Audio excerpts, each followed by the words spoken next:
একাদশে বৃহস্পতি মানেই পয়সার থলি। জ্যোতিষের সব থেকে অপপ্রচারিত কনসেপ্ট গুলোর মধ্যে একটা। বৃহস্পতি একাদশে থাকলেই পয়সা দেবে, এই ধারণা নিয়ে যারা বাঁচেন, আমি বলবো নিজেদের বৃহস্পতি একাদশে থাকার ফলেও আমাকে দেখান তো 100টা চার্টের মধ্যে কটা চার্ট সত্যি কথায় পয়সার থলি লাভ করেছেন।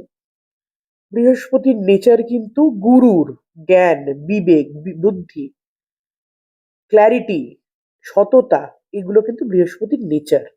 এবার সেই একটা গ্রহ থেকে আপনি যদি ক্রমাগত পয়সা চান, সে কি করে দেবে? হ্যাঁ, কিছু লগ্নের ক্ষেত্রে বৃহস্পতি ডেফিনেটলি অর্থকারক গ্রহ। তাদেরকে তিনি অর্থ দেওয়াটাই তার ডিপার্টমেন্টের মধ্যে পড়ে, সেখানে তিনি অবশ্যই অর্থ দেন। বাকিদের ক্ষেত্রে আমি এমন বহু লগ্ন দেখেছি যেগুলোর জন্য বৃহস্পতি কিন্তু মারকপতি।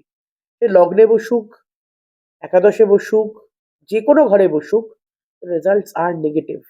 বৃহস্পতি, বুধ, শুক্র সার্বিকভাবে শুভ গ্রহ। তবে সবকটা শুভ গ্রহই যে আপনার জন্য শুভ হবে তা কিন্তু নয়। একাদশে বৃহস্পতি is one of the best, যেটা আমি দেখেছি। তবে হ্যাঁ, যাদের জন্য শুভ গ্রহ, উনি যে ঘরে বসবেন সেই ঘরের চরিত্রের উনি বৃদ্ধি করেন বা বাড়ান, সেই ঘরের ভালো রেজাল্টস আপনারা ডেফিনেটলি পাবেন।